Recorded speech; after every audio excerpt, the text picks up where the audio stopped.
இன்றே டவுன்லோட் செய்து உங்கள் ஃபேவரட் ஷோக்களை என்ஜாய் பண்ணுங்க. பியூட்டி பார்லர்ல ஸ்ரீஜாவை மயக்கம் போட வச்சு இசையா அவன் இடத்துல சந்தேகம் வராதபடி உட்கார வைக்க வேண்டியது வர்ஷினி, இது உன்னோட பொறுப்பு. கண்டிப்பா. வேணா ராகவ், வேணாம். அத்தைக்கு தெரிஞ்சா ரொம்ப கோவப்படுவாங்க. அக்கா, அத்தையோட நல்லதுக்காக தானே செய்யறோம். அதனால நீ செஞ்சுதான் ஆகணும். ஏய், ஆமா அதெல்லாம் இசை, ஒருவேளை அம்மா உங்க மேல கோவப்பட்டாலும் பின்னாடி ஸ்ரீஜாவை பத்தின மொத்த உண்மையும் தெரிஞ்சதுக்கு அப்புறம் உங்க மேல கோவம் எல்லாம் படமாட்டாங்க. புரிஞ்சுப்பாங்க, உங்களை கண்டிப்பா ஏத்துப்பாங்க. ராகவ், என்ன நீங்க ஆமாக்கா.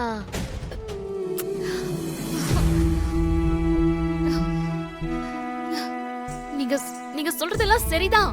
ஆனா விஷால பத்தி கொஞ்சம் யோசிச்சு பாத்தீங்களா? இசை, விஷாலோட வாழ்க்கையை தான் அவகிட்ட இருந்து நம்ம காப்பாத்துறோம். அவன் நல்ல பொண்ணுன்னு நினைச்சு ஒரு கொலைகாரி கிட்ட பழகிட்டு இருக்கான். நாளைக்கு அவளால அவன் உயிருக்கே ஆபத்து வரலாம்ல.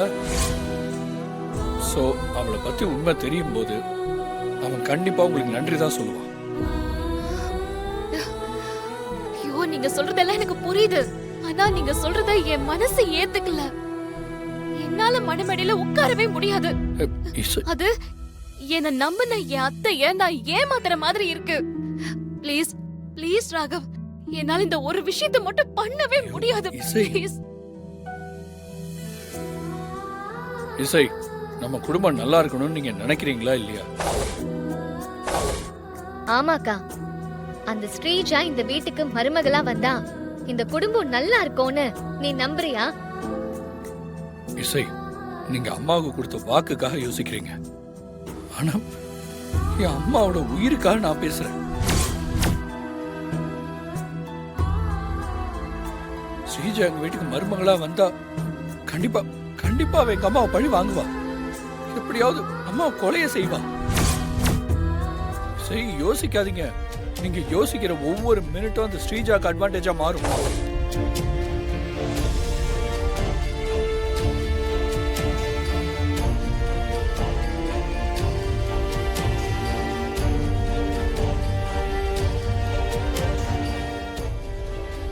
ஸ்ரீஜா எங்க வீட்டுக்கு மருமகளா வந்தா கண்டிப்பா கண்டிப்பா அவ எங்க அம்மாவை பழி வாங்குவா.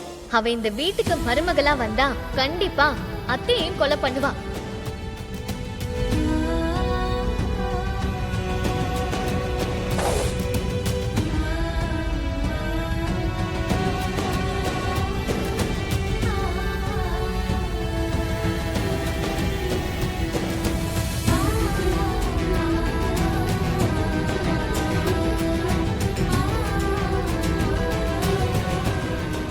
சரி ராகவ்,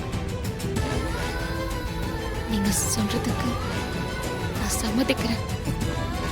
தேங்க்யூ தேங்க்யூ.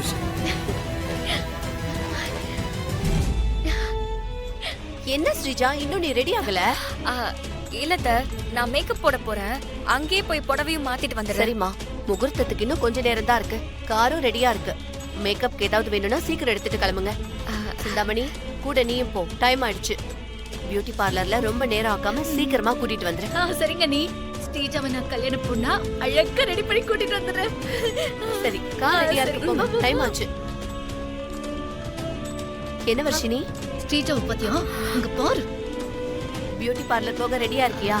நான் ரெடி அத்தை. அண்ணி, வர்ஷினி எதுக்கு? அவளுக்கு அப்புறம் தானே முகூர்த்தம். இல்ல இல்ல, ஒரே வேலையா முடிச்சிடலாம். நீ வர்ஷினியும் கூட கூட்டிட்டு போ. சரி சரி, சீக்கிரம் வா. நீ போ வர்ஷினி. சரிங்க அத்தை.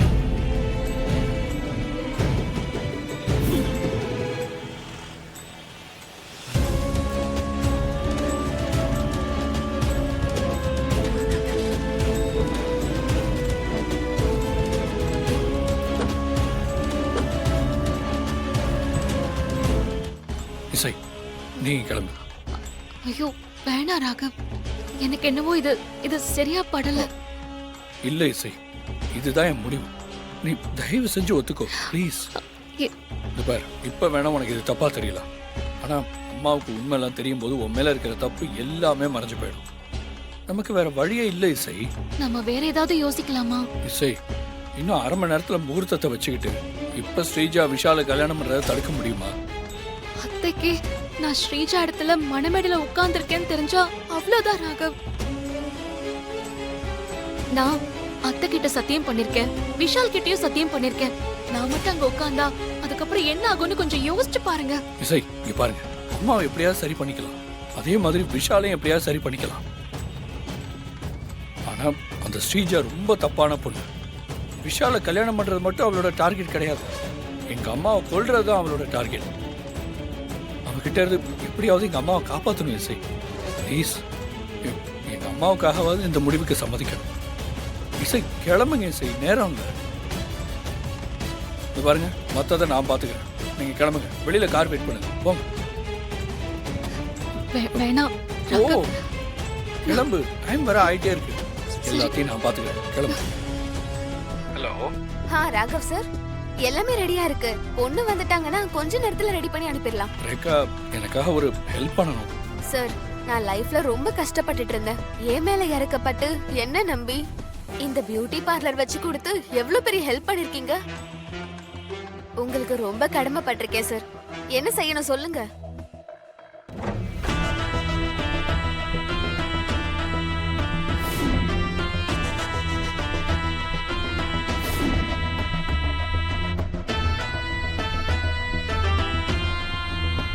என்ன சார் சொல்றீங்க? இது கொஞ்சம் சிக்கலான விஷயம் மாதிரி தெரியுது. இது எப்படி சார் நான் பண்ண முடியும்? ரேகா, இங்க பாரு, எதுக்கும் பயப்பட வேண்டாம். நான் ஒரு நல்ல காரியத்துக்காக தான் இதை பண்ண சொல்றேன். ப்ளீஸ் ரேகா, எனக்காக இதை நீ மறுக்காம செஞ்சுதான் ஆகணும். வேற வழி இல்லாம தான் உங்ககிட்ட இந்த ஹெல்ப் கேட்குறேன். சரிங்க சார், நீங்க இவ்ளோ தூரம் சொல்றீங்க. நீங்க நல்ல நோக்கத்தோட தான் எதையும் செய்வீங்க. உங்களுக்காக நான் பண்றேன் sir. Thank you Rekha, thank you so much. Sir, நன்றிலாம் எதுக்கு சார்? நான் உங்களுக்கு கடமைப்பட்டிருக்கேன் சார். சரி, ஓகே. சீக்கிரம் சீக்கிரம் உட்கார் உட்கார். இரு மேடம், நீங்க ரிலாக்ஸா இருங்க. மேடம், நீங்க கொஞ்சம் வெளிய வெயிட் பண்ணுங்க. ஒரு 10 நிமிஷம் கழிச்சு நான் உங்களை கூப்பிடுறேன். ஏன் எதுக்கு? நான் இங்க இருந்தா என்ன? இது பாருங்க, நான் பிரைடல் மேக்கப்க்கு நிறைய ஐடியா வச்சிருக்கேன்.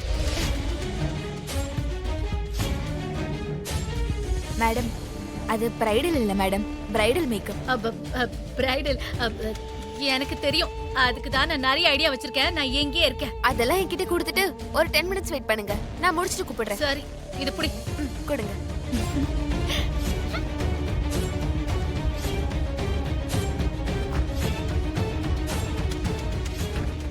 மேடம், ஸ்டார்ட் பண்ணிடலாமா? ஆ, நீங்க கொஞ்சம் ரிலாக்ஸா சாஞ்சுக்கோங்க.